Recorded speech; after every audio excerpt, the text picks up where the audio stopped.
कहा जाता है एक सेठ के यहाँ संत रहे, तो संत चलने लगे तो कहे महाराज ऐसी कुछ कृपा कीजिए कि हमारी तृष्णा सब पूरी हो जाए, बहुत काम करने का मन है। तो संत ने कहा भाई जितना है उतना बहुत है। कहे नहीं महाराज कुछ ऐसी कृपा कीजिए जितना मुझे संतोष नहीं है। तो कहे अच्छा तो मैं तुम्हें एक प्रेत दे दूं, वो बहुत काम कर डालेगा, घंटों में वो बहुत काम कर डालेगा। महाराज बड़ी कृपा होगी। तो संत ने कहा लेकिन जब तुम काम उसको नहीं दे पाओगे तब तुम्हें खाने को तैयार हो जाएगा। तो कहेगा महाराज इतना काम है कि उसको काम में लगाए रखेंगे। कहे ठीक है। तो दे दिया प्रेत को। तो प्रेत खड़ा हुआ सामने, सेठ जी से कहा काम बताओ। तो काम बताया। जिस काम को महीनों में किया जा सकता था वो कुछ मिनटों में करके आ गया। कहा और काम बताओ। तो सेठ को भय तो लगा, इस शुरुआते में ऐसा है। फिर और काम बताते गए। अब काम सब खत्म हो गया। तो कहा जाओ नगर भर का कचरा साफ कर दो। वो भी करके आ गया मिनटों में। कहा काम बताओ। तब लगा कि अब तो जान नहीं रहेगी, हम कहाँ तक काम बताएं, ये हमें खा जाएगा। कहे तुम थोड़ी सी हमें फुर्सत दो, संत से पूछ लो। गए संत के पास। कहे महाराज जो आपने खतरा बताया था वही खतरा है, अब जान बचेगी नहीं, कुछ बताइए क्या करूं। काम वो इतना चाहता है वो मैं दे नहीं पा रहा हूं, खाने को तैयार है। तो उन्होंने कहा देखो एक बांस गाड़ दो, जब कोई काम ना हो तो कह दो इसी पर चढ़ो उतरो, तो चढ़ता उतरता रहे, वो काम कभी खत्म नहीं होगा। तो ऐसे कर दिया। ये काल्पनिक कहानी है, कोई ऐसा प्रेत भूत नहीं, ये मन है। ये मन सबको रगड़ रहा है, सबको रुला रहा है, रात दिन रुला रहा है, सब रो रहे हैं। इस मन को काम बताओ। साधना व्यवहार का भी काम जरूरी है। हल चलाओ, ट्रैक्टर चलाओ, कुदारी चलाओ, नाली साफ करो, कपड़ा बुनो, जो रचनात्मक काम है, जहाँ जिसकी जो जिम्मेदारी है, रोटी पकावें, बर्तन माजें, सब काम करो। हिंसा का काम न करो, मुर्गी बेचने का धंधा न करो, बकरी बेचने का धंधा न करो, कसाई का काम न करो, नशा की चीज को बेचने का काम न करो।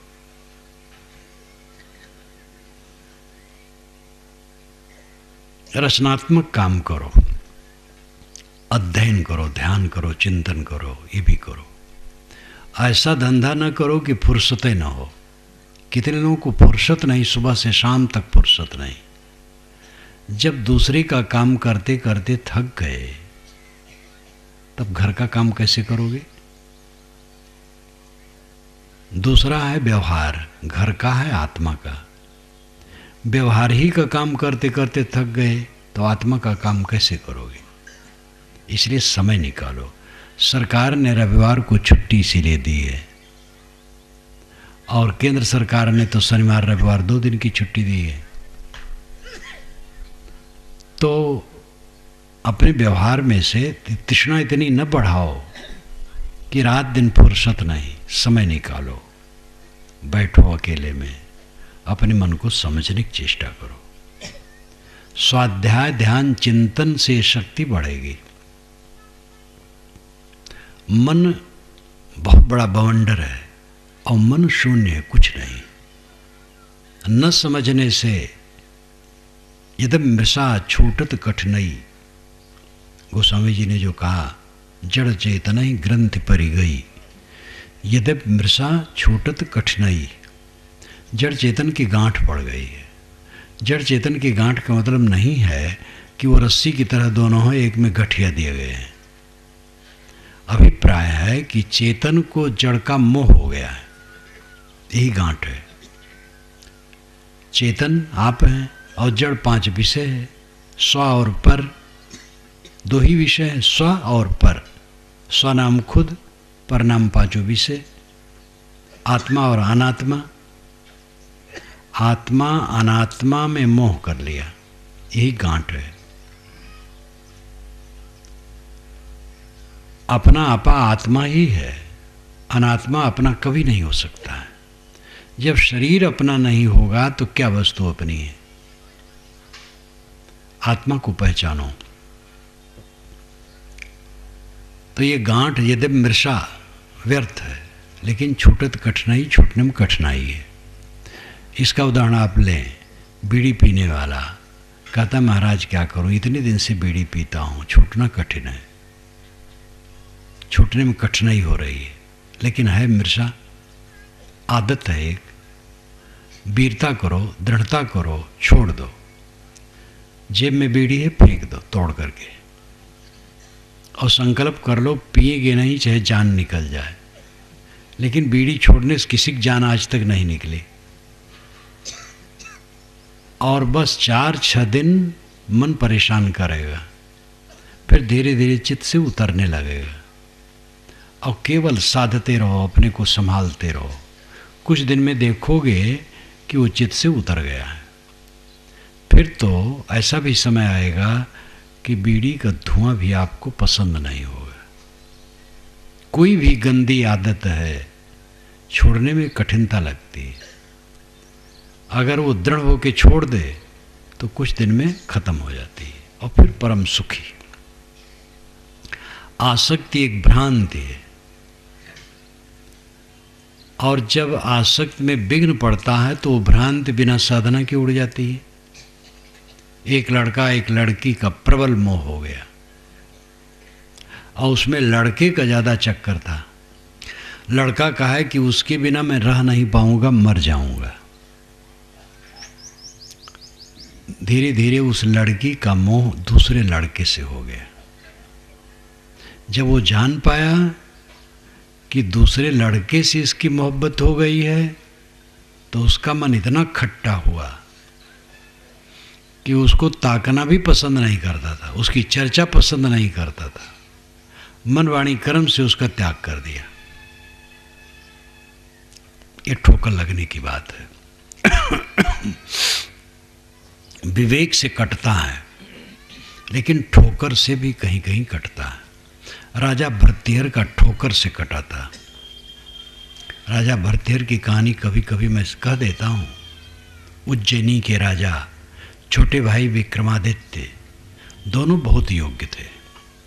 राजा भरतहर संस्कृत के प्रकांड पंडित, उन्होंने गद्दी पर रहते रहते श्रृंगार शतक लिखा था, राजनीति शतक लिखा था, और जब विरक्त हुए तो वैराग शतक लिखे। तो योग्य बहुत थे। उनकी खास दुर्बलता थी अपनी पटरानी पिंगला में अति मोह। लेकिन पिंगला का दोष था, वो पति को समर्पित नहीं थे। घोड़ा दरोगा से मोह। राजाओं के घोड़े होते थे, तो घोड़ों का जो मालिक होता था, उसके सेवक प्रबंधक, वो सब के ऊपर जो होता था घोड़ों का, वो उससे मोहग्रस्त थी। और इस बात को बहुत लोग जानते थे, लेकिन भरतहर नहीं जानते थे।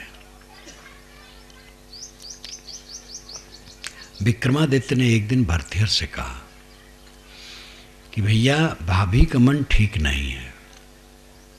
बताया तो भरतहर को बड़ी चोट लगी, और उनको चाहिए था उसका अनुसंधान करना और चिकित्सा करना। लेकिन वो मोह बस पिंगला ही से जाके कहती है। पिंगला भड़क गई और कही कुछ नहीं, विक्रमादित्य भ्रष्ट है, अपनी भ्रष्टता को छिपाने के लिए मुझे भ्रष्ट कह रही है। और पिंगला के हाथ में राज की बागडोर थी। पिंगला जो कहती थी राजा वही करता था। तो पिंगला ने कहा वो मुझे ईर्ष्या करता है और मुझे बदनाम करना चाहता है, थोड़े दिन में पता चल जाएगा आपको, संतोष कीजिए। चक्कर में डाला पिंगला ने, और फिर षड्यंत्र करना शुरू किया। नगर कि सेठ को बुलाया और कहा कि तुम ऑब्जेक्शन लगाओ विक्रमादित्य पर, ये तुम्हारी बहू को चाहते हैं। सेठ ने कहा, हुजूर इतने सज्जन हैं विक्रमादित्य, जिनको सपने में जिसका भास नहीं, मैं कैसे ऐसा कहूँ? तो कहे देखो, नहीं कहोगे तो तुम्हारे परिवार सहित तुम्हारा सबका मैं वध करवा दूंगी। तो कांप गया। और पहले राजकाज ऐसे होता था, आजकल नेता ऐसा नहीं कर सकता है, और नेता कहीं किया तो उसका बहुत बड़ा बाउंडर होता है। तो वो कांप गया और उसने ऑब्जेक्शन किया। तब भरथेर के सामने आया। पिंगला ने कहा, देखा कितना भ्रष्ट है विक्रमादित्य। तो भरथेर ने विक्रमादित्य को बुला के कहा, तुम्हें और दंड मैं नहीं देता हूं, तुम राज से निकल जाओ। विक्रमादित्य ने कहा, भैया मैं निकल जाऊंगा, लेकिन इसको लेकर के आपको किसी दिन रोना पड़ेगा, क्योंकि मैं सच हूं। चले गए हो। कुछ दिनों के बाद एक ब्राह्मण एक फल लाया, अच्छा फल, मीठा। भरथेर को दिया, भरथेर ने उसको दान दिया। हर व्यक्ति की ये भावना होती है कि प्रिय वस्तु प्रीतम को दी जाए। अगर कोई हमारा प्रियतम है, प्रिय, प्रियतर, प्रियतम, प्रिय प्यारा, प्रियतर बहुत प्यारा, प्रियतम सर्वाधिक प्यारा, हर प्रिय वस्तु को व्यक्ति अपने प्रियतम की सेवा में देना चाहता है। और उसकी प्रियतमा पिंगला थी, तो फल लेके पहुंच गया पिंगला के पास।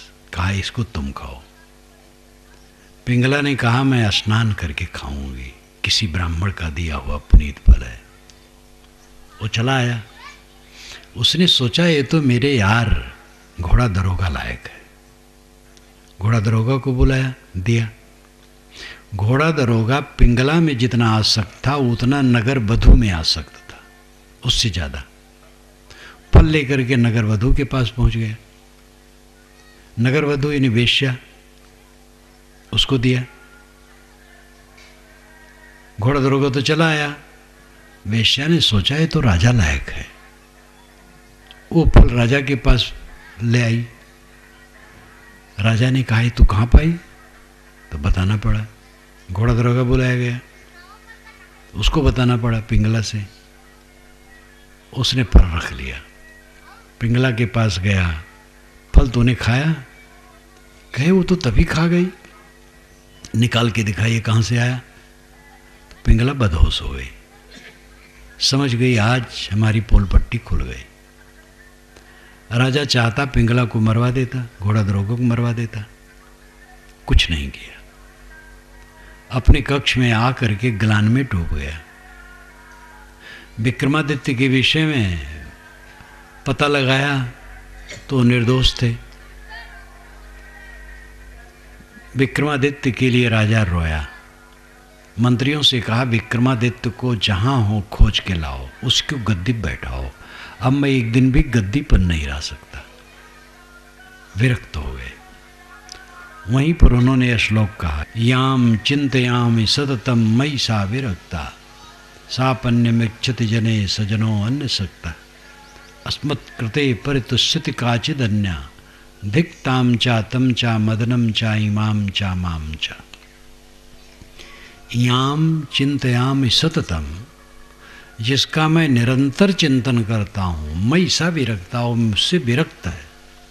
मैं पिंगला को रात दिन जपता हूँ और पिंगला मुझसे विरक्त है, घोड़ा दरोगा में फंसी है। याम चिंतयामि सततम मयि सा विरक्ता, सापन्यमिच्छति जने सजनो अन्य सक्ता।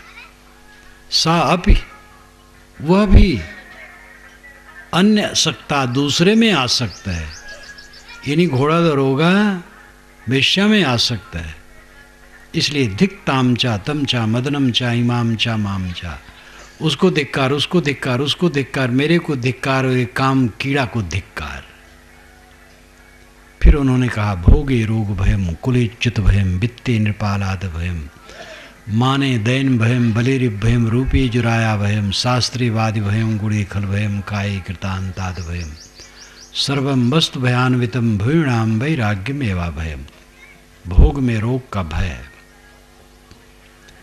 जवानी में बुढ़ापा का भय, धन में राजा चोर इत्यादि का भय है, और सब भय से भरा है।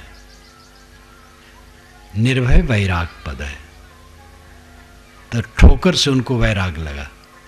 लेकिन फिर मेधावी पुरुष थे, विवेक जग गया, अखंड वैरागवान पुरुष हुए। उनका वैराग शतक ग्रंथ बहुत महत्वपूर्ण है, संस्कृत श्लोकों में है।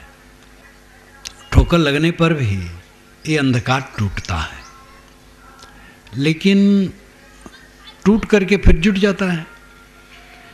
किसी का विवेक जग जाए भरथेर की तरह तो एकदम टूट जाता है। विवेक से ही तोड़ना चाहिए। सबके ऊपर मानसिक विकारों के भूत प्रेत लगे हैं और उसके दाब में सब हैं। जो हम चिंता करते हैं, क्यों? यही मानसिक विकारों का दाब। जो हम प्रतिक्रिया में पड़ते हैं, क्यों? अच्छा बुरा जो हुआ सो हुआ, आवाज से बुरा न करो। आपका काम है बुरा न सोचो, बुरा न बोलो, बुरा न करो। आपके लिए कोई बुरा कह दिया, उसकी जिम्मेदारी है, वो जाने। आप दुखी क्यों होते हो? उसके बुरा कहने से बहुत लोग आपको बुरा मान लेंगे, मान लेने दो। बड़े बड़े पुरुष बुरा कहे गए हैं। जीवन मुक्त पुरुषों को गाली दी गई है। गाली ही नहीं दी गई, गाली लिख के छपाई गई है और प्रचार किया गया है और डंडे भी पड़े हैं। अनेक प्रकार के संकट जीवन मुक्तों पर आए हैं। ईर्षावश, द्वेषवश उनको तकलीफ दिए हैं। महावीर स्वामी को पीट करके कुएं में डाल दिया, ऐसा अनाड़ी आदमी, और बेचारे कुछ नहीं, शान। सुबह जब लोग देखे निकाले, उन्होंने कहा नहीं, मेरा कर्म फल भोग है। जो कल्याण की दृष्टि से तथ्य वो यह है कि अपने ऊपर जो दुख आवे अपना कर्म फल भोग समझे। अगर प्रतिक्रिया करता है तो फिर कर्म उत्पन्न होगा। कर्म से ही हम बधे हैं और दुख भोग रहे हैं जगन नगर में देह धर धर कर। अपने पर जितना दुख आवे अपना कर्म फल भोग समझ करके निर्विकार भाव से सह ले, तो कर्म बंधन कटेगा। और प्रतिक्रिया करेगा तो फिर कर्म बंधन बनेगा। किसी ने हमें गाली दी और हम भी गाली दिए, ईर्षा द्वेष करते, उससे बैर बांधते हैं, तो फिर हमारा कर्म बंधन बन रहा है। किसी ने हमें गाली दी, हमने सह लिया निर्विकार भाव से, तो कर्म बंधन हमारा कटेगा। कर्म सिद्धांत ये बताता है कि अपने ऊपर जो आवे निर्विकार भाव से सह लो और प्रतिक्रिया में न पड़ो। और जहां प्रतिक्रिया में पड़े फिर कर्म बंधन बनना शुरू। इसीलिए साधना का अर्थ है सहन। सह लेना सबसे बड़ी साधना है। खोद खाद धरती से है, काट कूट बन रहा है, कटुक वचन साधु से है, और से सहा न जाए। तो साधु कौन है? जो कटु वचन सहा ले। धोती कुर्ते में है, शर्ट पैंट में है, साड़ी ब्लाउज में है, अचला लंगोटी में है, किसी वेश में है, जो सह ले वही साधु है। सहना ही धर्म है, सहना ही उपासना है, सहना ही त्याग तप है। जो सह लेता है, निर्विकार भाव से रहता है, उसका कर्म बंधन कटता है। और जो प्रतिक्रिया शुरू करता है तो फिर कर्म बंधन बनता है। अहंकार में पड़ करके प्रतिक्रिया ही में तो अनादिकाल से हम जलते आए हैं। अब इस जीवन में एक संकल्प कर लिया जाए कि इस जीवन में हम प्रतिक्रिया में नहीं पड़ेंगे। ये तो पानी का बुलबुला है, शरीर आजकल में खो जाएगा, धरा इसमें क्या है? धुआं का धरा रहा, क्षण में मिट जाने वाला। तो थोड़ा सा जो समय है प्रतिक्रिया रहित होकर के जीने का शौक करो। पत्नी ने कुछ कह दिया सह लो, पत्नी कुछ कह दिया सह लो, किसी ने भी कुछ कह दिया सह लो। स्वयं कटु न कहो, दूसरे की बात सह लो। एक काम करो खाली इतना, देखोगे जीवन अमृत हो जाएगा। लोग कहते महाराज कितना सहें? मैं कहता हूं जितना लोग सहावें। ये कल्याण की बात है, नीत की बात नहीं। नीत में पंचायत है, मुकदमा है, मारपीट वहाँ भी मान्य नहीं है। अब कोई लाठी लेके आया, आप भी लाठी लेके अपने संभाल लिए, ठीक है, परंतु साधना की दृष्टि से सहना ही है। संसार में नीति भी है और नीति की जरूरत है, पुलिस की जरूरत है, दंड की जरूरत है, पंचायत की जरूरत है, पंचायत में जो निर्णय होता है उसको स्वीकारना जरूरत है, और ये सब की आवश्यकता है। इसका मैं खंडन नहीं करता हूं। एक दिन कानून उठा लिया जाए, पूरे भारत को छोड़ दो, केवल धमतरी जिले में घोषणा कलेक्टर कर दे कि धमतरी जिले में 10 तारीख को, 10 मार्च को कोई कानून नहीं रहेगा, कोई कुछ करे उसको दंड नहीं होगा, तो धमतरी में उथल पुथल हो जाएगी। पूरे जिले में पता नहीं क्या क्या होगा।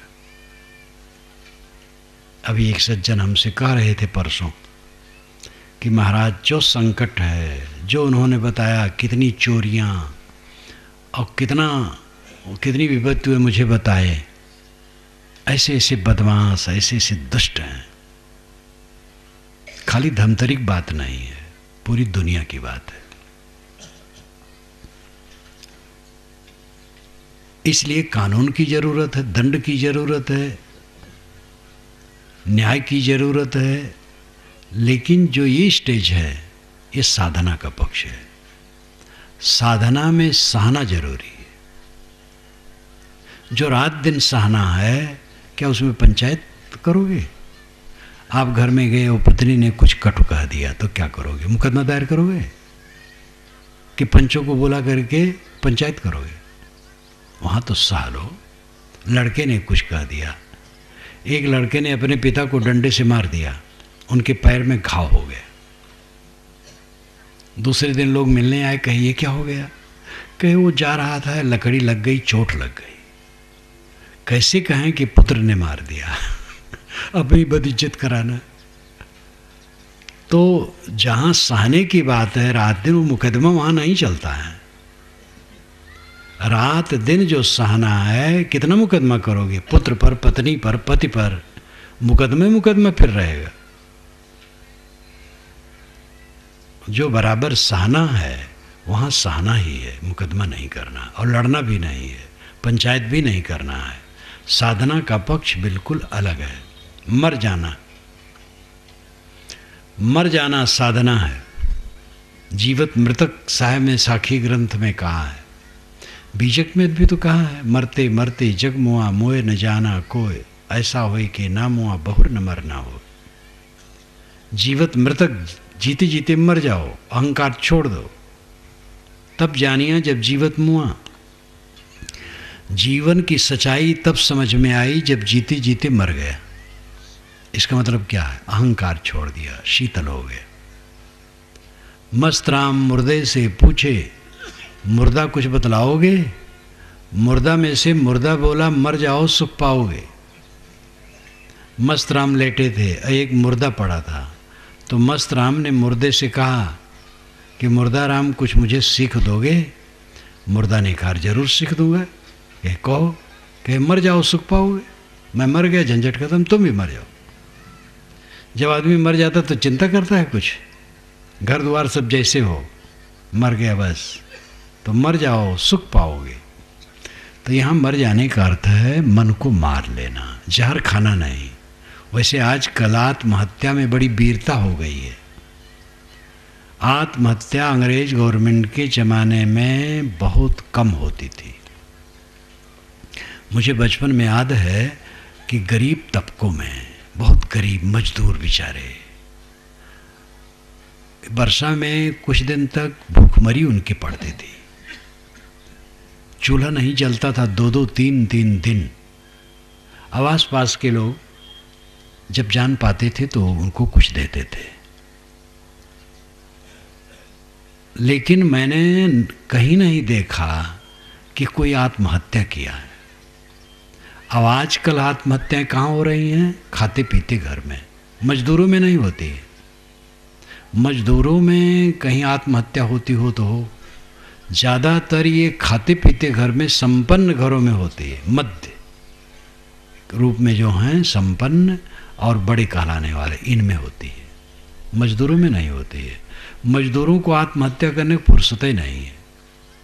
दिन भर डट के काम किए, शाम को दर फर करके पका के खाए और चटाई पर पड़े और रात भर सोते हैं।